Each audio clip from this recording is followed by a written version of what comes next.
사랑하는 여러분 안녕하십니까? 오늘도 좋은 하루, 복된 하루, 건강한 하루가 되시기를 바랍니다. 벌써 2025년도 2월이 시작이 되어졌습니다. 참 세월이 빠르다 그런 생각이 드는데요. 오늘은 이 신약성경 가운데 요한계시록에 있는 말씀을 이번 주하고 다음 주 두 번에 걸쳐서 전체를 이해할 수 있는 방법에 대한 것들을, 그리고 전체 내용들에 대한 것들을 개략적으로 살펴보는 그런 시간을 갖도록 하겠습니다. 지난주까지 해서 우리는 이제 그 공동서신에 있는 내용들까지 유다서까지를 쭉 살펴봤잖아요. 그래서 이제 이걸 마무리하는 그런 의미에서 요한계시록에 있는 이 말씀들을 어떻게 해석하고 어떻게 적용해 갈 거냐라고 하는 것을 새로운 희망, 새로운 세상이라는 그런 주제를 가지고 두 번에 걸쳐서 말씀을 드리도록 그렇게 하겠습니다.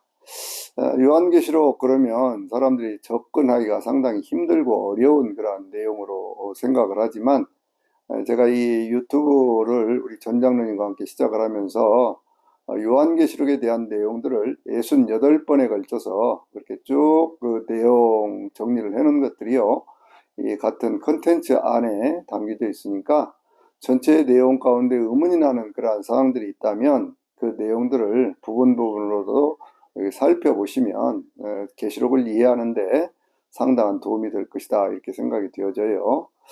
이제 오늘은 어떤 얘기를 먼저 시작을 하려고 그러냐면, 이 계시록 해석 방법에 대한 그 내용에서부터 시작을 해서 다음 주에는요, 계시록에 있는 내용들을 세 부분으로 나누어서 그걸 이해할 수 있는 그 방법, 그리고 그 내용에 대한 것들을 살펴보도록 그렇게 하겠습니다. 요한계시록을 어떻게 해석할 거냐라고 하는 것에 대해서 제가 누누이 말씀을 드린 것 가운데 하나가 뭐냐면, 첫째는 요한계시록은 성경이다 라고 하는, 거기에서부터 출발하자 그런 말씀을 드렸죠. 성경은 전체가 66권이지만 이 66권의 성경 가운데 요한계시록은 하나님이 주셨던 모든 구원 역사를 완성하는 구원 역사 계시의 완성으로 이렇게 볼 수가 있습니다. 근데 이것이 다른 책들하고 다른 것들은 뭐냐 그러면요, 뭐 세상에 있는 무슨 종말에 대한 얘기를 한다든지 뭐 이런 책들하고 다른 것은, 이 계시록에 있는 내용은 하나님의 구원사라고 하는 인류의 어떤 그 구원에 대한, 이 모든 자연 만물들의 새로운 시작에 대한 그 내용들을 담고 있기 때문에 이 계시록은 두려운 책이 아니고 항상 새로운 희망을 통해서 새로운 세계로 나아가게 하는 그러한 우리 기독교인들에게 있어서는 가장 귀한 성경이라고 하는 것이죠. 성경이 뭐냐라고 얘기를 할 때, 그럴 때 성경을 이렇게 얘기하지 않습니까? 디모데후서 3장 16절부터 있는 그런 말씀들을 보면은요, 모든 성경은 하나님의 감동으로 된 것으로 교훈과 책망과 바르게 함과 의로 교육하기 유익하니, 이는 하나님의 사람으로 하여금 온전케 하며 또 구비하여 모든 선한 일을 행하기에 부족함이 없게 하려 함이라, 이렇게 말씀을 하고 있어요. 이게 이 모든 성경들이 가지고 있는 건데, 그 성경들 가운데 특별히 디모데에게 했던 그런 말씀은 15절에 있는 그런 말씀 가운데서 디모데야 너는 어리서부터 이 성경을 알았나니 이 성경은 그리스도 예수 안에 있는 믿음으로 말미암아 구원에 이르는 그 지혜를 얻게 한다라고 말씀하고 있죠. 그러니까 모든 성경의 초점은 어디에 맞춰져 있어요? 예수 그리스도를 믿음으로 해서 구원을 받는다라고 하는 그 내용에 초점이 맞춰져 있습니다. 그렇기 때문에 늘 이 성경을 볼 때는, 계시록에 있는 그런 말씀을 볼 때는 이건 하나님의 계시이고, 이 계시를 통해서 하나님께서 우리에게 구원받는, 그리고 우리의 믿음의 끝이 어디인가를 알게 하는 그러한 내용이다 라고 하는 것들을 먼저 마음에 새겨야 될 필요가 있어요. 계시록 1장 1절에 있는 그런 말씀을 보면, 예수 그리스도의 계시라 이는 하나님이 그에게 주사 반드시 속히 일어날 일들을 그 종들에게 보이시려고 그 천사를 그 종 요한에게 보내어 알게 하신 것이라 라고 하는 말씀이 있죠. 이 가운데 이 성경의 분명한 어떤 그런 내용, 계시록의 내용은 뭐냐면 예수 그리스도는 어떤 분인가를 알게 하고 또 예수 그리스도를 통해서 알게 한 계시라고 하는 거예요. 근데 이제 헬라 원문에 있는 그러한 말씀을 보면 계시라고는 그러한 단어를 아포칼립스라고 해서 묵시라고는 그런 의미가 많이 담겨져 있습니다. 그러니까 감춰져 있던 것들이 드러난다는 건데 그것을 오늘 우리가 가지고 있는 개역개정이라든지 이런 성경에서는 전부 계시, 레벨레이션이라고 하는 그러한 단어로 번역을 하고 있지요.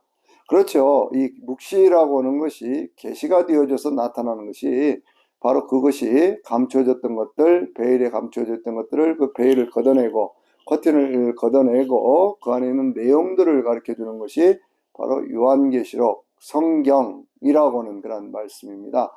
근데 이 성경에 있는 이러한 말씀은요, 바로 예언의 성격을 가지고 있기 때문에 이 3절에 있는 그러한 말씀을 보면은요, 이 예언의 말씀을 읽는 자와 듣는 자와 그 가운데 기록된 것을 지키는 자는 복이 있나니 때가 가까움이라 이렇게 말씀하고 있죠. 프리페시라고 하는 그러한 이 예언이라고 하는 그러한 내용, 그 말씀은 어떤 뜻을 가지고 있을까요? 그것은 묵시가 계시가 되고 계시는 다시 예언이 되어져서 예언이라고 하나님께서 이렇게 말씀하시는 거 예언은 뭐냐면 현실 속에서 이루어지는 사건이라고 하는 것들을 미리 보여준다라고 하는 그런 의미가 있어요. 그러니까 이제 성경에 있는 이러한 말씀들이 이것이 이루어지지를 않는다고 하면 그것은 거짓 예언이 되어지는 것입니다. 그래서 이 계시록에 있는 말씀은 참된 예언인 것이고 1장 1절에 있는 말씀처럼 반드시 속히 일어날 일들을 그 종들에게 보이시려고 라고 말씀하고 있잖아요. 이 계시의 성격을 분명히 드러내고 있고 그래서 요한은 이 말씀을 받아서 요한은 하나님의 말씀과 예수 그리스도에 대한 증거 그 모든 것들 자기가 본 것을 다 증언하였느니라 이렇게 말씀하고 있는 것입니다. 그러니까 이 계시록의 어떤 그런 성격 자체를 분명히 우리는 알고 이 계시록을 해석을 해야 되거든요. 이 계시록은 분명히 우리 하나님을 믿는 백성들에게 주신 하나님의 전 구원사, 그러니까 창세기서부터 시작을 해서 이 계시록에 오기까지 66권의 책을 관통하고 있는 하나님의 구원 역사는 어떻게 이루어지는가라고 하는 것을 가르쳐주는 성경이라고 하는 거예요. 성경이라는 말은 그 말 자체가 거룩한 진리라고 하는 것이죠. 우리가 경전 그럴 때는 경은 진리라고 하는 것이고 전이라고 하는 것은 그것은 풀이해 놨다 그런 말씀이에요. 성경이 그리스도인의 경전 이렇게 말씀드릴 때는요. 하나님이 우리 인간에게 주셨던 모든 구원에 관한 그러한 진리들을 그것을 그 진리의 내용뿐만 아니라 그것을 상세하게 풀어놓은 책이다 이런 의미가 있는 것이거든요. 그래서 우리는 늘 이 계시록을 바라볼 때 이게 무서운 책이고 뭐 어떤 그런 잘 이해가지 않는 책이다 이렇게 바라볼 것이 아니고 하나님께서 우리에게 주신 구원에 이르는 진리를 알게 하시는 그런 성경이라고 하는 것들을 그 성격을 분명히 하고 그리고 이 계시록에 있는 말씀들에 접근해 들어가시기를 바랍니다. 두 번째는 뭐냐 하면은요, 이 계시록은 어떤 측면에서 이것을 해석해 가야 될 것이냐 그러면 그것은 성삼위 하나님의 사역 속에서 이 모든 인류의 역사가 끝이 나고 또 모든 우주 만물의 종말이 있고 사단의 종말이 있는 이 종말을 완전하게 우리에게 보여주고 그리고 새하늘과 새 땅을 통해서 새로운 역사를 이루어 간다라고 하는 그러니까 이 모든 역사는 그 역사를 이루어 가시는 분이 누구냐? 삼위일체이신 하나님이시다라고 하는 것들을 중점에 놓고 이렇게 성경을 해석할 필요가 있어요. 계시록을요. 왜 그러냐고 하면 전에는요. 저도 이 계시록에 있는 말씀들을 제가 10여 년 전에 이 방송으로도 CBS 방송으로도 이렇게 뭐 설교도 했고 그리고 유튜브를 통해서 우리 전장님과 함께 작업을 하면서 늘 말씀을 드렸는데 그때는 늘 무엇을 중심으로 해석해야 되느냐라고 말씀을 드렸냐면 예수 그리스도를 중심으로 해서 해석해야 된다라는 말씀을 드렸거든요. 그런데 이제 세월이 지나가면서 이 말씀들을 더 묵상하고 보니까 그것보다는 성삼위 하나님의 사역 속에 이루어지는 그러한 종말의 사건들에 대한 계시다라고 하는 것들을 우리가 잘 이해할 필요가 있다. 그런 말씀을 지금 드리는 거예요. 왜냐하면 자 우리 생각을 한번 해보자고요.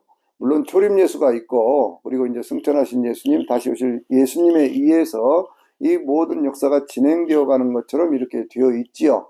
그러나 모든 역사는 처음 첫 출발 창세로부터 그리고 지금까지 앞으로도 영원히 이 모든 역사들은 누가 이루어 가시는 겁니까? 성삼위일체이신 하나님께서 이루어 가시는 거거든요.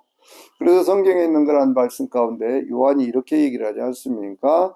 사절에 있는 말씀 보면 나 요한은 아시아에 있는 7교회에 편지하노니 이제도 계시고 전에도 계셨고 장차 오실 이와 그 보좌 앞에 있는 7영과 또 충성된 증인으로 죽은 자 가운데서 먼저 나신 바로 예수 그리스도를 통해서 너에게 은혜와 평강이 있기를 원하노라 이렇게 말씀을 하고 있잖아요. 그러니까 벌써 성삼위 하나님 이 모든 만물을 창조하시고 주관하시는 그 하나님 아버지의 영원성에 대해서 고백을 하고 있고 그러면서도 영원하면서도 현재이신 하나님. 그래서 이제도 있고 전에도 있었고 장차 오실 리거든요. 항상 하나님의 현존에 대한 것들을 얘기를 하고 그 보좌 앞에 있는 7영이라고 하는 것은 세븐 스피릿스라고 하는 그런 말씀은요. 영이 7이다 그런 말이 아니라 7이라고 하는 것은 특별히 성경에서 완전수 아닙니까? 이게 완전하신 하나님의 영 그리고 예수 그리스도 삼위일체신 하나님의 사역 속에서 이루어지는 것이다 라고 하는 거예요. 이러한 것들을 계속해서 말씀하고 있는 것이 뭐냐면요. 자, 1장에서 이제 재림하실 예수님이 그 영광스러운 모습으로 이렇게 나타나시잖아요. 근데 2장에 보면 어떤 2장, 3장을 보면 항상 거기에 나오는 그런 말씀이 있죠. 예수님께서 이렇게 쭉 말씀을 하시는데 꼭 뒤에 가서 보면은요. 붙어있는 말씀이 하나가 있거든요. 성령께서 교회들에게 하시는 말씀을 들을지어다 이 말씀이에요. 귀 있는 자는 성령께서 교회들에게 하시는 말씀을 들을지어다 이렇게 말씀하고 있죠. 그러니까 예수 그리스도에 대한 이야기, 성령님에 대한 이야기 이렇게 하고 난 다음에 4장부터 이렇게 쭉 있는 그런 말씀들을 보면은요. 4장에 하나님 아버지 앞에 예배드리는 모습이 쭉 나오고 있거든요. 그리고는 이제 어떤 역사가 전개되어가는 그런 모습들을 계속해서 성부 하나님, 성자 예수님, 성령 하나님 이렇게 삼위일체 하나님의 공동사역 속에서 이루어지는 바로 그 사건이 종말의 사건이다 이렇게 볼 수가 있어요. 이러한 내용들은요 맨 마지막 계시록 22장이 맨 마지막 장인데 22장 1절에 있는 그런 말씀도 보면요 생명수가 흐르는 강을 천사가 요한에게 보여주는 모습이 나오는데 그 생명수가 어디서부터 흘러나오느냐 그것이 어린 양과 그 아버지의 보좌로부터 흘러나와서 길 가운데로 흐르고 길 좌우편에는 생명나무가 있어 달마다 12가지 실과를 맺고 그 잎사귀는 만국을 치료하기 위하여 있더라 이렇게 말씀하고 있어요. 그러니까 이제 거기에서 생명수가 흐르는 바로 그 영원한 천국에 대한 말씀을 할 때도 아들과 아버지 이렇게 얘기를 하고 있잖아요. 그리고 이제 나중에 이게 성령께서 이렇게 초대를 하시는 그러한 모습이 또 22장에 나오고 있는데 거기는 성령과 신부가 이르시되 오라 하시는도다 목마른 자도 오라고 할 것이요 돈 없는 자도 오라고 할 것이요 원하는 자는 다 와서 값없이 생명샘물을 마시라 이렇게 또 말씀을 하고 있거든요. 그러기만 합니까? 맨 마지막에 이제 주어지는 그런 말씀 가운데는요. 계시록을 마감을 하면서 20장 21절, 20절, 21절에 있는 그런 말씀들을 보면 이것들을 증언하시니가 이르시되 보라 내가 속히 오리라 하시거늘 예수님이 말씀을 하시는 거지요. 그러면서 뭐라고 말씀합니까? 그렇게 오리라 하시거늘 아멘 주 예수의 오시옵소서 주 예수의 은혜가 너희 모든 사람에게 있을지어다 아멘 이렇게 끝내고 있거든요. 그러니까 이 계시록 전체는 특별히 어떤 분을 중심으로 해서 그 사건이 이루어졌다라고 말씀하기가 상당히 어려운 부분이 있는데 그런데 이제 왜 그동안의 계시록에 대한 해석들이 재림 예수를 중심으로 해서 해석이 되느냐 그러면 예수 그리스도의 재림을 통해서 모든 역사가 완성된다라고 생각을 하다 보니까 재림 예수를 중심으로 해석을 하기 시작한 거예요.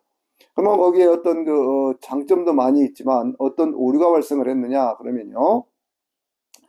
재림 예수를 중심으로 해석을 하다 보니까 예수님이 언제 오시느냐고는 그런 예수님이 오시는 때에 대한 것들을 생각을 했지요. 그래서 이제 마태복음 24장 36절 같은 데 보면 그날과 그때는 아무도 모르고 천사들도 모르고 아들도 모르고 오직 하늘에 계신 우리 아버지만 아신다 그랬는데 사람들이요 자꾸 그것을 연구하면 안다 자기가 성경을 보니까 뭘 알겠더라 그러면 시간 계산하고 무엇을 하면서 때를 계산을 하기 시작을 했고 또 한 가지는 재림 예수가 초림 예수의 어떤 구원 사건, 그러니까 예수 그리스도의 십자가의 사건을 통해서 모든 인류를 위한 구원의 사건이 요한복음 19장 30절에 있는 말씀처럼 다 이루어졌는데, 이 이루어진 그러한 사건, 그래서 다시는 죄를 위해서 제사 드릴 필요가 없다고 하는 히브리서 10장 18절에 있는 말씀들이 다 이루어졌는데, 그리고 죄와 상관없이 자기를 바라는 이들에게 두 번째 다시 나타나시겠다고 하는 예수 그리스도의 그 역사를 우리는 기다리는 그런 것들을 갖고 있는 거거든요. 그러니까 그 재림 예수는 누굴까요? 초림하신 예수가 십자가에서 모든 속죄 사건을 이루신 예수님이 우리의 모두가 다 부활한 영원한 생명, 영원한 그러한 몸을 가진 영생체가 되는 그러한 것들을 이루어서 영원한 천국에 이루게 하시려고 재림을 하시는데, 그 재림하시는 예수님은 초림하신 예수님이다, 이렇게 봐야 되고 그렇게 믿어야 되는 거거든요. 이단에 속한 자들은요, 초림 예수의 어떤 그 구원의 사건이 십자가에 죽으셨기 때문에 그 실패를 했기 때문에 재림 예수가 필요하고, 그 재림 예수는 자기들과 같은 육체의 몸으로 와서 하나님의 말씀을 받아먹었다든지 아니면 무슨 성령을 자기가 독점한 것처럼 자기가 어떤 성령을 받았기 때문에 자기가 성경을 해석해 주는 것, 무슨 비유풀이라든지 뭐 이런 것들을 알아야만 구원받는다는 식으로 이상하게 성경을 왜곡을 해서요, 그렇게 해가지고 많은 사람들을 미혹하고, 오늘날도 얼마나 많은 이단들이 있습니까? 그런데 성경에 베드로후서에 있는 말씀을 보면 이단은 뭐냐 그랬을 때 멸망케 할 이단, 이렇게 얘기를 하고 있어요. 그러니까 모든 것들을 멸망으로 이끌어가는, 멸망이 뭐예요? 지옥의 영원한 고통 속에 들어가게 하는 것이거든요.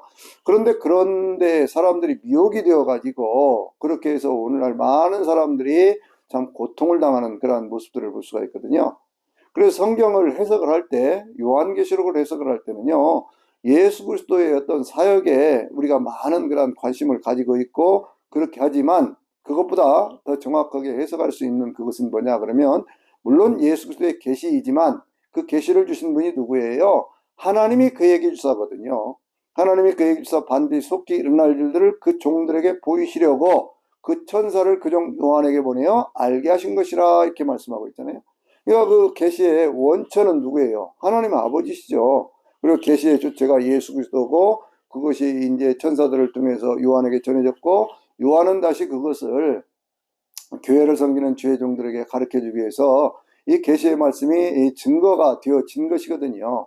그러니까 항상 다시 거듭 반복해서 말씀을 드리는 것은, 계시록을 볼 때 예수께서 구름을 타고 오시리라 이렇게 얘기를 하니까 그 구름이 뭐냐, 육체냐, 뭐냐, 뭐 이런 식으로 얘기를 하면서, 아니면 성령체냐, 뭐냐 얘기를 하면서 자꾸 이단들이 이단의 교주를 지칭하고 있는 이런 해석에서는 탈피를 해야 된다, 그 말씀이에요.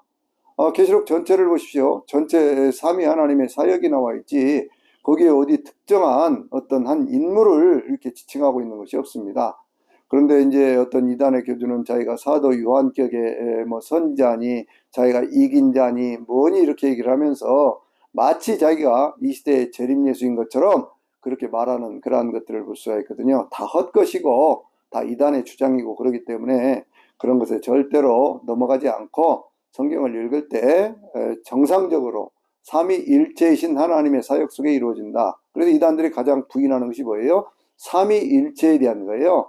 예수 그리스도가 참 하나님이시고 영생이라고 말씀하는 그 요한일서 5장 20절에 있는 그런 말씀처럼 예수 그리스도가 하나님이시다는 것을 부인을 해야, 그래야 자기들이 이 시대에 온 재림 예수고 그리고 하나님이라고 주장할 수 있기 때문에 성경을 부인하면서 만들어낸 그러한 것들이거든요. 그런데 현혹되지 않고 성경을 정상적으로 읽고 정상적으로 해석할 수 있는 그러한 눈이 열리게 되시기를 바랍니다.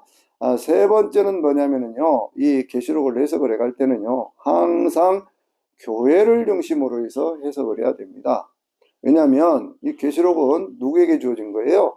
이것은 바로 교회에 주어진 것이잖아요. 그러니까 성경은 항상 말씀하기를 교회들에게 주어진 말씀 그러잖아요. 예수 그리스도는 이 부활하신 그러한 모습, 그리고 사도 요한에게 성령의 감동 가운데 이제 나타나시는 모습이 요한계시록 1장 10절 이하에 보여지거든요. 주일날, 주의 날에 내가 성령에 감동되었더니 내 뒤에서 나는 나팔소리 같은 큰 음성이 나서 이르되, 너는 내가 보는 것을 에베소 서머나 버가모, 두아디라, 사데, 빌라델피아, 라오디게에서 보내라 이렇게 말씀을 하십니다. 그러니까 그런 말씀을 들으면서 요한이 자기의 말씀하신 분이 어디 있는가 하고 이렇게 들을 들여다보거든요. 들을 들여다봤더니 돌이켰을 때 거기에 일곱 금촛대 사이를 거니시고 계시는 인자와 같은 일을 봐요. 여러분 여기에 일곱 금촛대와 사이를 거니신다 그랬잖아요. 이게 일곱 금촛대라고 하는 것이 어떤 분들은 착각을 하기를 어떻게 착각하고 있냐면 저 회막에 있는 예전에 성막에 있던 그러한 그 금촛대로 금 등잔대로 이렇게 오해를 하는 분이 있어요. 근데 그게 아니죠. 그것은 뭐냐면 하나의 줄기에 일곱 개의 가지가 있는 그것이거든요. 그러면 거기를 거닌다라는 말씀이 맞지를 않지 않습니까? 이것은 어떤 뜻을 가지고 있냐면 일곱 금 등잔대 자체가 그것이 한 등잔대가 하나의 교회예요. 그러니까 일곱 금 등잔대, 일곱 금 촛대라고는 그런 말씀에는 일곱 개의 등잔대가 있고 그 가운데 일곱 개씩 가지가 있기 때문에 49개의 그런 휘황찬란한 그런 일곱 개의 어떤 그런 등잔이 서 있고 그리고 그 가운데 49개의 그 등잔에 어떤 그 등불을 켜는 그런 것들이 있는 곳 그 사이를 거닐고 계신다 이렇게 봐야 되는 것입니다. 그래야 그 말씀이 바른 거예요. 왜냐하면 주님이 계속해서 하시는 말씀이 그 1장 19절과 20절에 있는 그런 말씀에는요, 요한이 내가 본 것이 뭐냐 그렇게 얘기를 했을 때 그것은 일곱 금촛대와 일곱 일곱 별과 일곱 금촛대인데 일곱 별은 일곱 교회의 사자들이요, 일곱 등대는 그것은 일곱 교회다 그렇게 말씀하고 있거든요. 한 교회의 한 촛대예요. 그러니까 한 교회 한 촛대니까 거기에 전체는 그것이 몇 개가 되는 거예요. 49개의 그 어떤 등불을 켜는 그러한 모습이 있는 그 향찬란한 그러한 모습들을 보여주는 것이거든요. 저는 그 말씀을 보면서요, 항상 하나님의 은혜에 감사하는 것은 뭐냐면 일곱 교회 2장과 3장에 있는 그 교회들을 보면 교회들마다 흠도 많고 또 뭐 이렇게 책망받을 것도 많고 그렇습니다. 그런데 주님께서는요, 그 모든 일곱 교회를 전부 뭐라고 말씀하셨어요? 그것을 일곱 금 등잔대, 일곱 금 촛대, 뭐 이런 식으로 말씀을 하고 있거든요. 그러니까 그것은요, 교회들마다 흠도 있고 책망할 것도 있고 어떤 것은 뭐 사대교회처럼 뭐 칭찬받을 만한 것도 없고 그런 교회들인데 주님이 보실 때는요, 그것은 믿음의 반석 위에서 믿음의 어떤 그런 줄기를 통해서 금 같은 정금 같은 그런 믿음을 통해서 원래는 그 하나씩 만들 때 금 한 달란트를 쳐서 그렇게 해가지고 만드는 거 아니겠습니까? 그러니까 전부가 다 휘황찬란한 그런 그 금촛대의 모습으로 그것을 보고 계신다 그거예요. 왜요? 그것은 예수님께서 피를 흘려서 사신 모든 교회들이기 때문에 그렇습니다. 거기에 있는 7명의 어떤 그러한 그 주님이 이렇게 나타나신 그러한 모습 가운데요, 이러한 말씀도 있지 않습니까? 거기에 어떤 말씀이 있냐면요, 예수님이 그 오른손에 7별이 있고 그런 말씀이 있거든요. 7별은 뭐예요? 7교회의 사자들, 7교회의 주의 종들인데 하나님의 말씀을 전하는 사역자들인데 그들을 전부 주님이 오른손에 붙잡고 있다는 거예요. 우리 생각해 보면 좀 더 크고 화려한 그런 교회만 붙잡고 있고 그리고 작은 교회는 뭐 안 붙잡고 있어도 될 것 같은데 주님이 그게 아니라는 거죠. 모든 교회의 주의 종들을 손에 붙잡고 계셔요. 그래서 에베소 교회가 하는 그런 말씀 가운데도 맨 처음에 뭐라고 말씀하셔요? 7뼈를 붙잡고 7금촛대 사이를 거니시는 이가 이르시되 이렇게 말씀하고 있거든요. 그러니까 이 모든 어떤 교회들을 바라보시는 주님의 눈, 그것은 주님의 핏값으로 사신 그 교회, 그 안에 있는 모든 성도들을 주님께서는 그렇게 귀하게 여기고 계신다. 그래서 이 교회에 있는 성도들을 위해서, 이 교회를 위해서 주님이 말씀을 주셨죠. 계시록 22장 16절에 있는 말씀을 보면요, 나 예수는 교회들을 위하여 내 사자를 보내어 이것들을 증언하게 하였노라 라고 말씀하고 있거든요.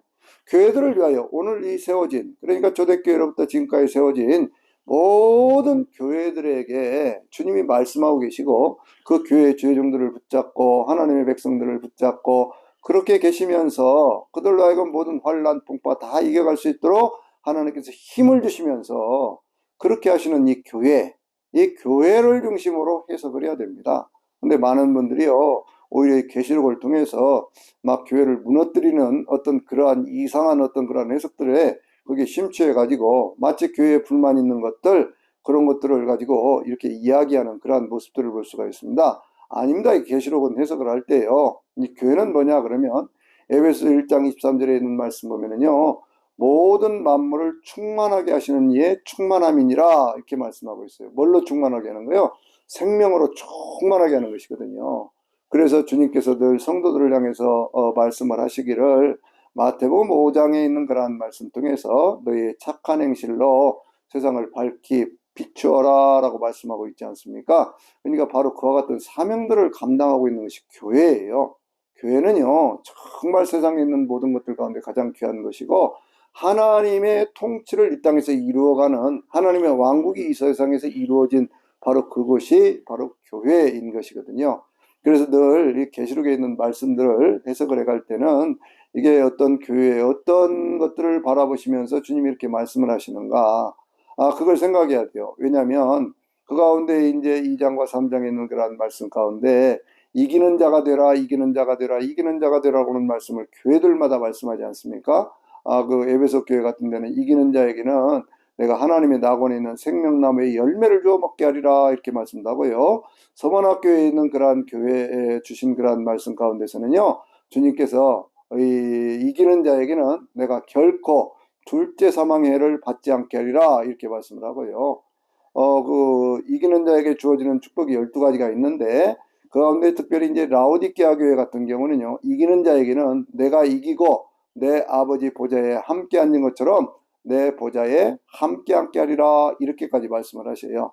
그건 뭐예요? 세상 가운데 고난과 시련이 많은 속에 교회가 있다는 거예요.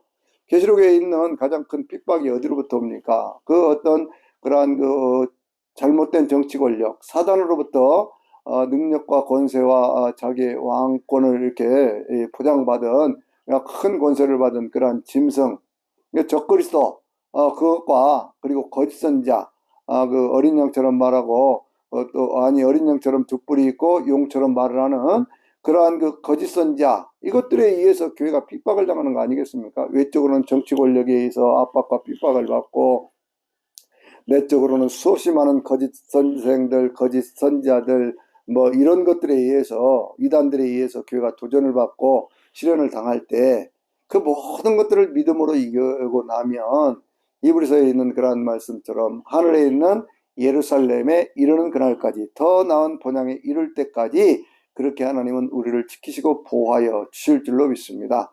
그래서 항상 나는 교회에 속해 있다라고 하는 것들을 확실히 하고 그 교회에 주신 말씀이다 이렇게 보시면 이 계시록에 있는 말씀들을 제대로 정확하게 이해를 할 수가 있어요. 그 내용들에 대한 것들은 제가 다음 시간에 이제 말씀을 드리도록 그렇게 하겠습니다. 이제 그 세 번째는 뭐냐 그럼 네 번째는 뭐냐 그러면요. 그것은 계시록에 있는 그러한 그 많은 내용들이 상징과 비유가 많지요. 근데 이 상징과 비유를 어떻게 해석을 해야 되느냐 그러면 먼저는 바탕에 역사를 깔아야 돼요. 역사를 쭉 깔아놓고 그리고 이제 그 위에 다른 성경들과 비교를 해서 계시의 일치성이라고 하는 하나님의 계시가 뭐 창세기 계시가 다르고 뭐 계시록 계시가 다르면 그게 되겠습니까? 그러니까 계시의 일치성에 대해서 그것을 살펴보면서 상징과 비유를 해석해야 된다 그 말씀이에요. 그러니까 역사를 바탕으로 해서 다른 성경에 있는 말씀들과 함께 비추어서 이해가 잘 가지 않을 때는 그 하나님의 말씀에 같이 비추어서 그래야 상징과 비유를 해석해야 된다 그런 거거든요. 이제 예를 들면 이런 거 있죠. 그 계시록 18장을 보면 바벨론의 멸망에 대한 얘기가 나오는데 이 바벨론이 뭐냐 그렇게 얘기를 할 때요. 그 성경에 있는 그런 말씀 가운데 베드로전서 5장 13절에 있는 말씀 보면 바벨론에는 교회가 너희들에게 무난하느니라 라고 말씀하고 있는 대목이 있습니다. 그러면 그 바벨론이 어딜까요? 그 당시에 로마지요. 그러니까 이 바탕이 되는 역사는 그 어떤 시대예요? 로마 시대고 거기에 나오는 바벨론은 고대 바벨론이 이스라엘을 멸망시켰던 것처럼 새로운 바벨론인 로마가 새로운 이스라엘 된 교회를 핍박하고 있기 때문에 바로 그와 같은 것들을 상징적으로 그렇게 드러내면서 바벨론이라고는 그런 단어를 쓰고 있는 것이거든요. 그러니까 이런 것들이 성경의 곳곳에 그렇게 많이 계시록에 있기 때문에 그런 것들을 다른 성경들과 비교를 해서 그 원문들의 어떤 그런 뜻이 무엇인지를 바로 이해를 하면요, 계시록에 있는 말씀들을 보다 정확하게 이해할 수가 있습니다. 그런데 어떤 사람들이요, 이걸 비유풀이 짝풀이 그래가지고는 무슨 뭐 성경에 있는 모든 예언들은 비유고, 비유는 비유를 풀이하는 방식이 있기 때문에 마치 예수님이 모든 성경에 있는 것들을 비유로 말씀하셨다라고는 특정한 기절, 예를 들면 마태복음 13장 33절 34절에 있는 말씀처럼 예수님께서 비유가 아니면 아무것도 말씀하시지 않았다, 이런 특정한 기절 하나씩을 따가지고 그렇게 하는데, 왜 비유로 말씀하셨어요? 모든 것들을 더 잘 알아듣도록 하기 위해서 그렇게 비유로 말씀하신 거거든요. 마태복음 13장에 있는 비유가 7가지 비유가 있습니다. 씨 뿌리는 비유가 있고요. 그리고 알곡과 가라지의 어떤 그런 비유가 있고요. 그 가운데 이제 겨자씨의 비유도 있고, 누룩의 비유도 있고요. 밭에 감추어진 보화의 비유도 있고요. 그리고 이제 좋은 진주를 구하는 그러한 상인의 비유도 있고요. 그리고 고기를 잡아서 바닷가에서 좋은 고기와 나쁜 고기를 이렇게 분류하는 그러한 그 그물을 던진 어부의 비유도 있고 그렇거든요. 근데 그 내용은 어찌 보면 간단합니다. 왜냐하면 세상 가운데 복음이 전해지는데 어떤 사람들은 그 복음을 튕겨내기도 하고 뭐 그렇게 하지만, 정말 열린 마음 착한 마음으로 그 말씀을 받아들이는 사람들은 그 열매가 아주 풍성하게 30배 60배 100배 결실을 맺지요. 그런데 이러한 복음이 증거되어지는 그러한 곳에는요, 좋은 씨만 뿌려지는 것이 아니라 사단이 와서 뿌린 씨도 있거든요. 그것이 알곡과 가라지의 비유죠. 근데 왜 가라지를 주님께서 치우지 않을까요? 그것은 가라지 뽑다가 알곡이 상할까봐 추수 때까지 그냥 두어라 라고 말씀하고 있거든요. 그런가 하면 어떤 그런 겨자씨의 비유를 통해서 세상에 있는 모든 것들이 이렇게 성장해 가잖아요. 그런 것처럼 겨자씨도 성장해 갑니다. 겨자씨는 눈에 보이지 않을 만큼 작은 거예요. 그런데 그 작은 것이 점차로 커져가면서 한 2m 이상 커지면 모든 새들이 와서 깃들이게 되는 것처럼, 복음이 떨어지고 그 복음에서 하나님의 교회가 성장해 가게 될 때 많은 영혼들이 와서 쉴 수 있게 되는 것이다 라고는 외적인 성장에 대한 말씀도 하고 있고요. 누룩 비유는 어떤 것이냐, 작은 누룩 하나가 온 그 가루를 부풀리는 것처럼 그 복음이 들어가게 될 때 개인도 변화하고 온 공동체가 변화할 수 있다고는 그러한 내적인 변화에 대한 그러한 말씀도 하고 있지 않습니까? 그런가 하면 밭에 감춘 부활하고 하는 것은 열심히 그러한 하나님의 말씀을 추구를 하고 그러다 보면 그 가운데 정말 감춰졌던 그러한 그 만나를 주시는 것처럼 그러한 은혜를 체험할 수 있는 그러한 때가 오는 거예요. 그럴 때 거기에 대해서 전심전력해서 그 말씀 속에 깊이 잠기게 되고 그 속에서 구원의 기쁨을 누릴 수 있는 그 은혜에 대한 그러한 말씀을 하고 있는 것이죠. 그런데 이 사람들은요, 어떤 이단들은 뭐라고 얘기하냐면, 그래서 밭에 감춘 보화를 발견했으면 그것을 다른 사람에게 얘기하지 말아라 하는 식으로 오히려 이상하게 곡해를 해가지고요. 그렇게 해가지고는 뭐 그 이 내용들을 곡해를 하고 있거든요. 겨자씨 비유 같은 것도 무슨 씨밭 나무새 뭐 이런 식의 어떤 그러한 그 비유의 틀을 만들어 놓고 그 가운데서 그것을 그럴듯하게 이어 놓고 그 속에서 잘못된 그러한 교훈을 주는 것이 볼 수가 있습니다. 그 진주를 구하는 상인의 비유도 마찬가지죠. 하나는 농사 짓는 사람들에 대한 얘기를 하면, 또 하나는 상업을 하는 그러한 사람들에 대한 비유로도 볼 수가 있는데, 좋은 진주를 구하는 사람이 자기의 모든 소유를 팔아서 그것을 샀다라고 하는 그러한 말씀도, 어떤 이 복음이라고 하는 것, 영생이라고 하는 것은요, 자기의 모든 것들을 걸만한 것이에요. 사실 그렇지 않습니까, 여러분? 세상에는 잘 살다가 나중에 죽어가지고 지옥 가버리면 그게 무슨 의미가 있겠습니까? 누가복음 16장에 나온 부자가 대표적인 사람 아니에요? 그 사람은 세상 가운데 모든 것들을 다 했지 않습니까? 그런데 이 사람이 어떻게 되어버렸어요? 나중에 죽어갖고 지옥불 속에서, 뜨거운 불 속에서 고통을 당하면서 부르짖는 그러한 모습이 나오죠. 누가복음 12장에도 보면 한 부자의 얘기가 있는데, 이 사람이 자기 농사가 너무 잘 됐어요. 창고를 다시 크게 짓고 열해 동안 먹을 것 이제 만들어 놨으니 이제 내 영혼아 쉬고 즐기면서 그렇게 하자. 그럴 때 하나님이 말씀하시죠. 이 어리석은 부자야, 네가 그렇게 많은 것들을 가지고 있느냐? 그러나 오늘 저녁에 내가 내 영혼을 도로 찾으면 그 쌓아놓은 것이 다 네 것이 되겠느냐? 이렇게 말씀하잖아요. 하나님께 부여하지 못하고 세상에 자기 인생에만 그렇게 살아보려고 했던 그런 많은 사람들의, 우리는 죽음에 대한 것들도 많이 보고 있지 않습니까?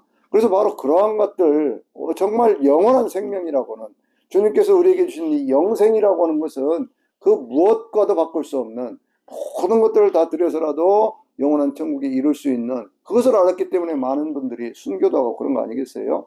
마지막에 그물에 있는 어떤 그러한 비유를 보면요, 좋은 고기 나쁜 고기가 있죠. 마지막 때는 심판의 때가 있다, 그 말씀입니다. 그러니까 이 말씀을 쭉 보면 하나님의 말씀이 떨어지는 곳에 정말 선한 마음으로 그 말씀을 받아들이는 사람들에게 좋은 열매가 맺어지지만, 그러나 이것이 이제 자라가는 그러한 과정 속에서 알곡과 가루지가 같이 커가기도 하고, 그러면서 그 가운데 하나님의 말씀이 제대로 들어가게 되면 어떤 그러한 외적인 변화와 내적인 변화가 일어나지요. 그래서 그러한 속에서 정말 귀한 영원한 생명이라고 하는 하나님이신 영생이라는 것을 발견한 사람은 자기의 모든 것들을 걸어서, 자기가 뭐 어부이든지 상인이든지 뭐 가릴 것 없이 모든 것들을 걸어서 그것을 추구하게 되어 있는 것이고요. 그리고 마지막 종말에는 사람이 한 번 죽는 것은 정하신 것이고 그 후에는 심판이 있다고 말씀하시는 히브리서 9장 27절에 있는 말씀처럼 심판의 때를 바라보면서 죄와 상관없이 자기를 바라는 이들에게 두 번째 나타나실 예수 그리스도를 소망하면서 그렇게 심판의 때를 기억하고 사는 것, 바로 이러한 말씀들이죠. 전체가 천국이 처음 시작에서부터 마지막 어떤 이루어지기 전, 영원한 천국이 이루어지기 전까지의 전 과정들을 설명하고 있는 겁니다. 그런데 그것이 마치 무슨 신비한 것인 것처럼 말씀들을 왜곡해 가지고요, 그렇게 해가지고 성도들을 미혹하는 그러한 모습들을 많이 보거든요. 그러니까 절대로 그런 데 넘어가면 안 됩니다. 교회에서요, 이단들이 가르치는 것 같이 그렇게 가르치지 않는 이유가 있지요. 그건 뭐예요? 잘못되신 것이니까 안 가르치는 겁니다. 그것이 바른 것이면 왜 가르치지 않겠습니까? 이단에 넘어간 사람들이 늘 하는 얘기가 있습니다. 교회에서 들어보지 못한 말씀인데 여기 와서 들었다, 그런 얘기를 하거든요. 여러분 생각해 보세요. 그것이 맞는 것이라면 교회에서의 목사님들이 안 가르치겠습니까? 그것이 잘못된 것이고 틀린 것이니까 얘기하지 않는 것이죠. 그러니까 뭔가 좀 달콤하게 이렇게 들려지는 그러한 말씀들 속에는 반드시 이 사단이 역사하는 그것이 있다고 하는 것도 아셔야 됩니다. 그래서 바른 말씀, 바른 증거를 가지고 우리가 그렇게 예수를 믿으려면 성경에 있는 모든 말씀들을 해석해 갈 때요, 계시의 일관성이라는 걸 항상 기억을 하셔야 된다니까요. 창세기에 있는 말씀에서부터 계시록에 있는 말씀까지 계시가 일관적으로 이루어지는데, 하나님의 구원사 속에서 이루어지는 것, 그것이 바로 성경에 나오는 어떤 그런 뭐 비유라든지 혹은 뭐 상징이라든지 이런 것들을 바라볼 때 이것이 전체가 일관적인 하나로 관통하는 하나님의 구원사 속에서 역사를 바탕으로 해서 그 어떤 그런 것들을 그 성경에 비추어서 해석을 해야 된다 그거예요.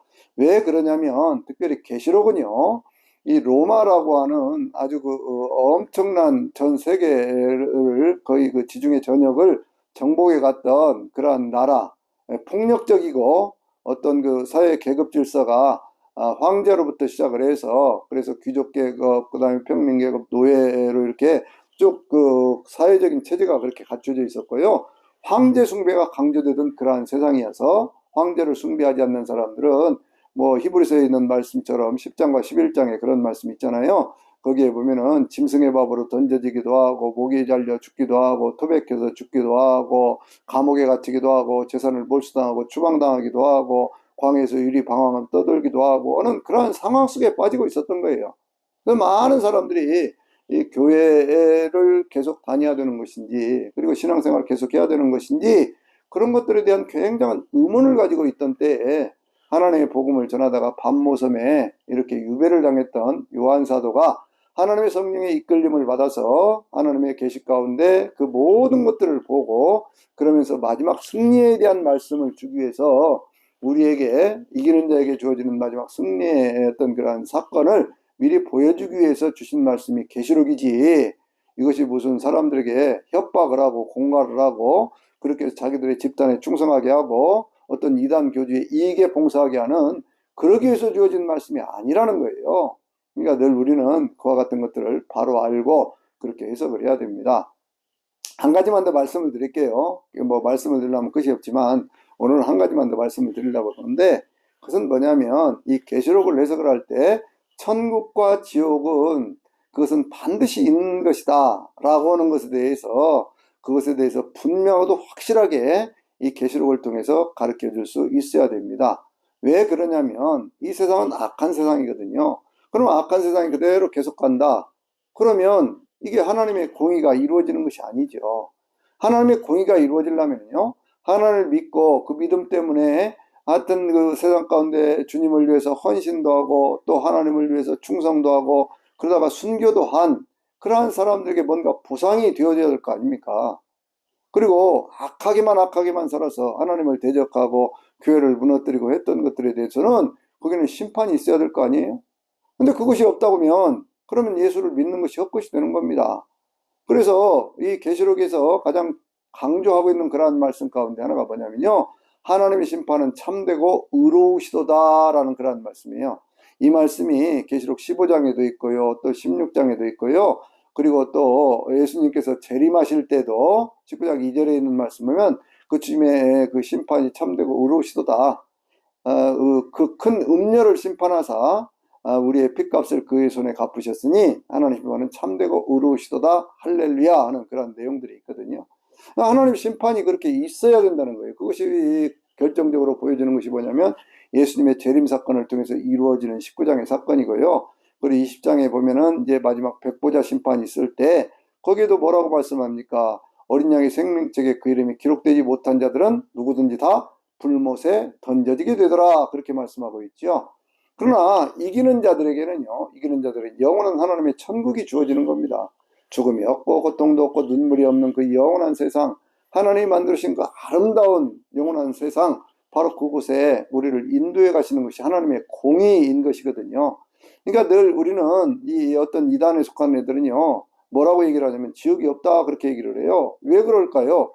지옥이 있다라고 얘기를 하자니 자기들이 하는 짓이 다 사단의 어떤 그런 미혹을 받아서 그런 얘기들을 교묘하게 하고 있는데, 지옥이 있다 하면 자기들이 지옥 가야 될 거 아닙니까? 그냥 단순하게 얘기하면 그런 거예요. 이단에 속한 자들은 베드로서에 그걸 멸망이라는 단어를 여러 번 쓰고 있는데, 이 멸망케 할 이단이라고 얘기를 하고 그것은 저주의 자식들 이렇게도 아주 엄격하게 얘기를 하고 있어요. 여러분들 그 계시록 그 20장 10절에 있는 말씀 제가 가끔 말씀을 드리지만, 이 사단이 나중에 이렇게 그 불못에 던져질 때 거기는 짐승과 거짓 선자도 있어 그들이 세세토록 밤낮 괴로움을 당하리로다 그러잖아요. 사단이 불못에 던져질 때 세세토록 밤낮 괴로움을 당하는 거예요. 영원한 괴로움이 영원한 괴로움. 그것을 멸망이라고 얘기를 하는 겁니다. 그래서 예수님께서 요한복음 3장 16절에서 뭐라고 말씀하셨어요? 그 하나님 아버지의 은혜 가운데 예수 그리스도께서 이 땅에 오셨죠. 그래서 그 아들의 이름을 믿는 자들에게는 어떻게 하신다고 그랬어요? 멸망하지 않고 영생을 얻게 하려 하심이라, 이렇게 말씀하고 있잖아요. 멸망과 영생이 나누어져 있는 거예요. 멸망은 뭐예요? 영원한 세세토록 고통을 당하는 것이 멸망의 상태입니다. 없어져 버린다는 게 아니에요. 그런 영원한 고통의 상태에 있는 거예요. 천국은 뭐예요? 그것은 영원한 안식의 자리에서 하나님 앞에 찬양하면서 그렇게 살아가는 그 인생의 모습을, 그것을 바로 천국의 모습, 그렇게 얘기를 하는 것이거든요. 뭐 다른 여러 가지 것들로 해석해 갈 수 있는 기본 방법들이 여러 가지가 있습니다.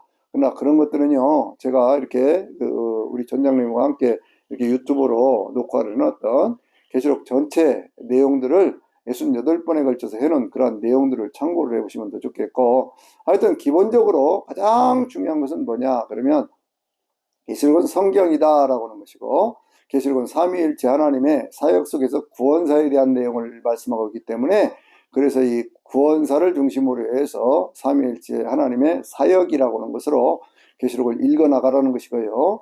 교회들을 위해서 주신 말씀이기 때문에 교회를 중심으로 교회를 세우는 쪽으로 그렇게 해석을 해야 되고요.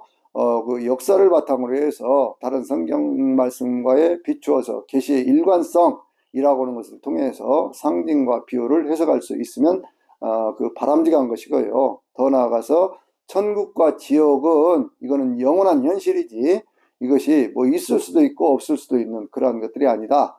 우리는 천국을 향해서 가는 나그네의 삶을 살고 있는 것이거든요.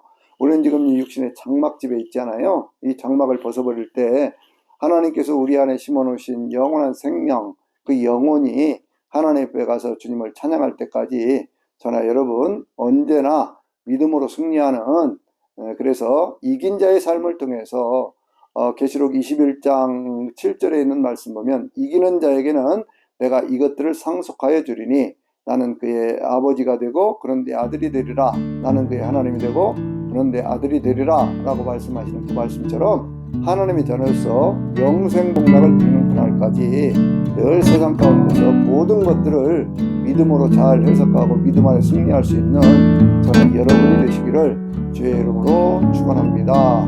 아멘.